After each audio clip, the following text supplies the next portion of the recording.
Hello, PEI. Welcome to this week's episode. There is a specific kind of pilgrimage known only to those who live on an island. It involves a bridge, a hefty toll, and a 2-hour haul across the border for the singular privilege of buying 36 rolls of toilet paper and a rotisserie chicken. We call it the Moncton Run. It's a ritual born of necessity and fueled by a rumor that never quite dies, that someday the Big C will finally cross the Northumberland Strait. It really is a rite of passage, honestly. Oh, absolutely. And before we get completely lost wandering the bullet aisles today, I really have to give a massive shout out to our show producer, Mike Montague of Remax Charlottetown. Oh yeah, Mike did an incredible job on this. He really did. I mean, Mike did an unbelievable amount of heavy lifting, sifting through just a mountain of local forums, municipal records, and retail data to pull this whole deep dive together for us. The sheer volume of material he organized is it's impressive. We're looking at a full year's worth of highly opinionated, incredibly passionate community discussions. Yeah, Islanders do not hold back. No, they don't.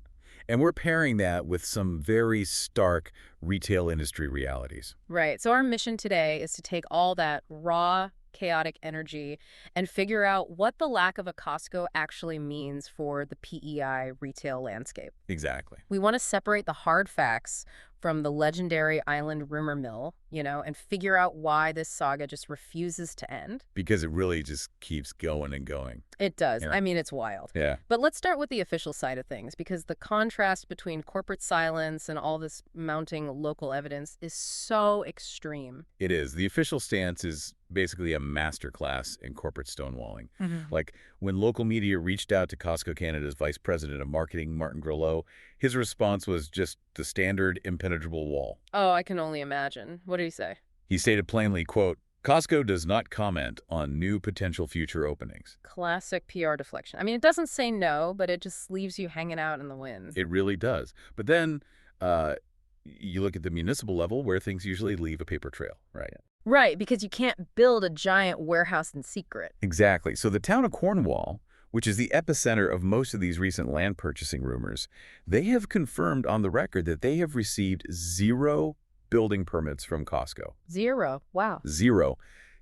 Furthermore, regional sources that track commercial real estate, like Halifax Retails, they've noted that Costco completely denies the rumors. Even with all that buzz about representatives supposedly being seen at a council meeting? Yeah, completely denied. I hear that, I do. But the anecdotal evidence, I mean, the breadcrumbs Islanders keep finding, it's almost definite. Oh, the breadcrumbs are everywhere. Right.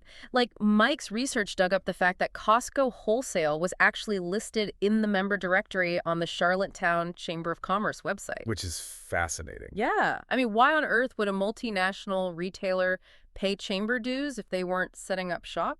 Well, on the surface, that is a highly compelling piece of evidence. I mean, it signals a recognized, formalized business presence in the community. And it goes way beyond just a directory listing, You've got people spotting surveyors out on Cornwall Road, swearing they're laying out the grid for a massive parking lot. Yes, the infamous surveyors. Exactly. And then you've got the classic my cousin's friends stories dominating the community boards. Those are my favorite, honestly. Oh, they're the best. Like, there's an account where a shopper at the Dartmouth Crossing location was told by a cashier that a PEI location is officially approved. Right, like it's a done deal. Yeah, the cashier said it's, quote, only a matter of time. Wow. And another person claims their friend in HR in St. John said the CEO was actively looking at land in Cornwall. Oh, right, because it's, quote, a great halfway point between Charlottetown and Summerside. Yeah, though the geographical accuracy of Cornwall being the exact halfway point is highly debatable. It's very debatable. Yeah. Or some local commenters were very quick to point out with a heavy dose of sarcasm. Oh, Islanders will always call you out on your geography. Always. But, the spread of these specific narratives is just fascinating from a sociological standpoint. It really is. And let's not forget the physical evidence. Costco actually had sign-up booths on the island. They did? Yeah. They were at the Holiday Maker Market, an Etsy craft fair, and even the PEI Beer Fest. They were actively signing people up for memberships right here, face to face. Which really throws gasoline on the fire. It does. I mean, it gets so intense that people start making up joke rumors just to cope with the suspense. Like the one about building a Costco on Holman's Island and operating a ferry service to get there at high tide. That one is brilliant. Or the ongoing gag about Taco Bell arriving alongside it to save the province. See, The Taco Bell jokes really highlight the underlying psychology here. You know, the humor becomes a coping mechanism for a community that feels slightly left behind by major national retail chains. That makes a lot of sense. But we have to look critically at how corporate strategy actually functions, especially in retail real estate. When a multi-billion-dollar corporation scouts a location, they operate under strict non-disclosure agreements. So they aren't telling the cashier. Exactly.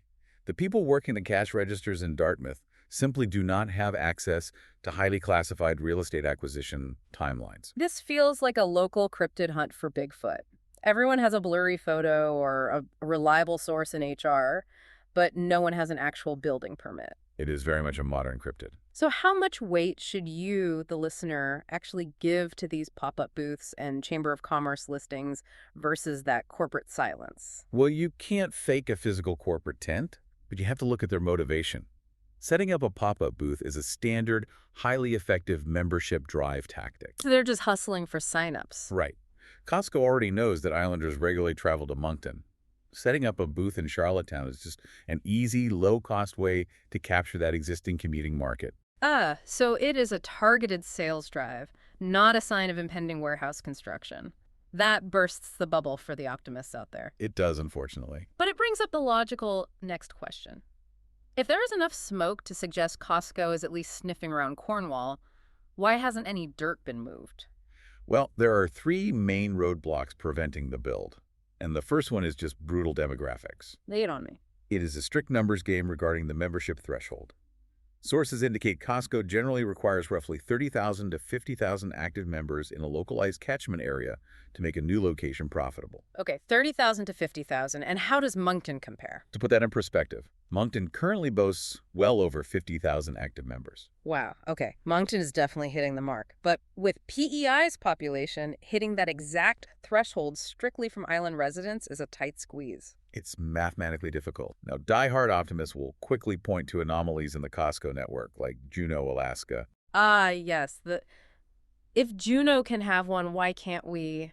Argument. I've heard that one thrown around a lot. Yeah, it comes up constantly because Juneau is significantly smaller than PEI. Yeah. But the fatal flaw in that comparison is geographic isolation. Because they can't just drive to Moncton. Yeah, exactly. You cannot easily drive out of Juneau to go shopping somewhere else. Okay. The captive audience guarantees a monopoly on bulk retail for that area. And PEI shares a regional consumer base with New Brunswick and Nova Scotia. Right. So even if PEI hit the threshold, Costco is also staring down massive macroeconomic timing issues, which is the second roadblock. Yes, construction costs and the economy. The initial rumors pointed to 2025, but now that's been pushed to 2026 or 2027. Why the delay? Building a massive concrete warehouse requires navigating a volatile climate right now. Localized inflation is skyrocketing the costs of basic construction materials and labor. Plus the political climate, right? Exactly. There's the looming threat of cross-border tariffs, which heavily impacts a U.S.-based retailer importing goods into Canada. So they're just holding on. Costco takes a very long-term view on its investments.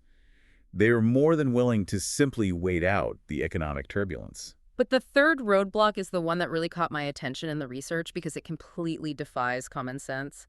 The Moncton buffer. The logistics of the current setup. Right. You'd think the Confederation Bridge toll would terrify a supply chain manager trying to keep costs low. It's a very common assumption. Okay. But from a corporate logistics standpoint, the bridge toll is a negligible operating cost for a company of Costco's size. Really? Yeah. In fact, hauling goods from their Quebec distribution center to Halifax actually costs Costco more than bringing them to PEI. Wait, break that down for me. How is driving to Halifax more expensive than paying the hefty toll to cross onto the island? It comes down to terrestrial mileage, fuel, and driver wages. Oh, because of the extra driving time. Exactly. To get to Halifax, a truck has to drive the entire length of the Nova Scotia Peninsula. To get to PEI, the truck cuts across New Brunswick and hits the bridge much sooner. So the extra diesel and wages exceed the toll. Far exceeded, making the bridge toll an immaterial legal entity for Costco's bottom line. That is wild. So the bridge isn't a barrier at all. The real barrier is that the Moncton store is already highly profitable because of islanders. Precisely. Which leads to your big pushback question. Yeah. I mean, if Costco already has you willingly driving 2 hours, and paying a hefty bridge toll out of your own pocket to buy their bulk cereal in Moncton? Burning your own gas? Right. What is their actual financial incentive to spend millions building a store right in our backyard? From a purely capitalistic standpoint, there is virtually zero incentive. They have effectively outsourced the delivery network directly to the trunks of Islanders' SUVs. Wow. We are subsidizing their logistics. But this endless waiting game isn't just about bulk toilet paper anymore. It's actively shaping the psychology of Islanders. It really is. The psychological impact is profound. You read through these forums, and the divide in the local community is intense. You have these unshakable diehards who are convinced it's happening. They track every single rumor. And contrasted with them are the deeply exhausted skeptics who are just begging to, quote, stop the insanity. Costco is never coming. Exhausted is the perfect word. It's a real clash. But looking past the psychology, the lack of a Costco actually defines the current, highly localized PEI retail landscape. It does. And this brings up the social and economic fallout. Right, because if we look at the specific examples from the sources currently, residents can drive up the North Shore and buy day of fresh Atlantic meat and fish at tiny independent shops. That is a luxury that is incredibly hard to find in Nova Scotia or New Brunswick right now. Because big box stores usually wipe those out. Exactly. Yeah. A local Costco could absolutely decimate these small rural stores. We use this double-edged sword analogy a lot. We're all begging to invite this retail giant onto the island for convenience, but we might accidentally crush the local butcher in the process. That's the real danger. So looking at this objectively, should we actually want a Costco? Or is the current retail landscape of fresh local shops a hidden gem worth preserving? It's a tough question. And the economic impact goes both ways, especially when you factor in the Moncton Run. Right, the lost HST revenue. Exactly. When Islanders make the Moncton Run, they are buying televisions and electronics, and New Brunswick gets the provincial share of that harmonized sales tax. PEI sees absolutely none of it. Millions of dollars are driving across that bridge. Which is why local government might actually want a Costco here. But the sources introduced a compelling theory that completely flips this entire debate on its head. The business center plot twist. I love this. It's a great theory. Costco's current Canadian strategy is heavily focused on expanding Costco business centers, like the new one in Winnipeg. And these are different from the regular warehouses, right? Completely different. They cater strictly to commercial customers, restaurants, convenience stores, professional offices. So no giant teddy bears or cheap hot dogs? No food court at all. Yeah. It's 70% unique inventory compared to a standard consumer warehouse. They focus on industrial-scale grocery items and massive walk-in coolers for restaurant-scale meat. Wow. And this ties back to the Chamber of Commerce listing. Perfectly. Yeah. It explains the Chamber of Commerce memberships perfectly. Costco might just be targeting local PEI businesses with shipped sundries rather than planning a consumer warehouse. That makes so much sense. They aren't trying to sell us rotisserie chickens. They're trying to sell deep fryers to our local restaurants. Exactly.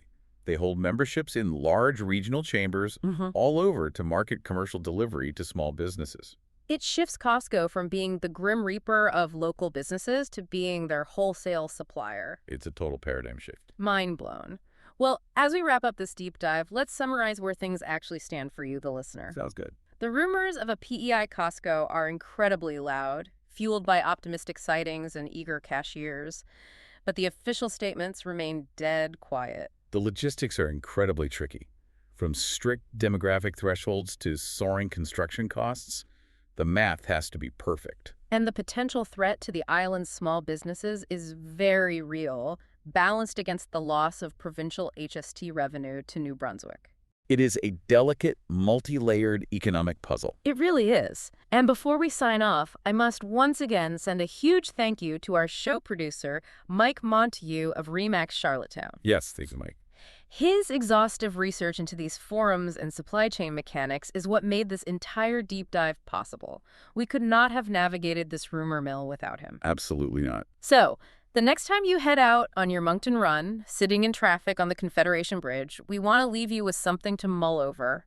Consider this scenario regarding the business center model. Yeah. What if the Costco that finally arrives on the island isn't the one with the rotisserie chickens and a food court that you're hoping for? Right. What if it's a commercial warehouse meant to supply the very local businesses you're worried about losing?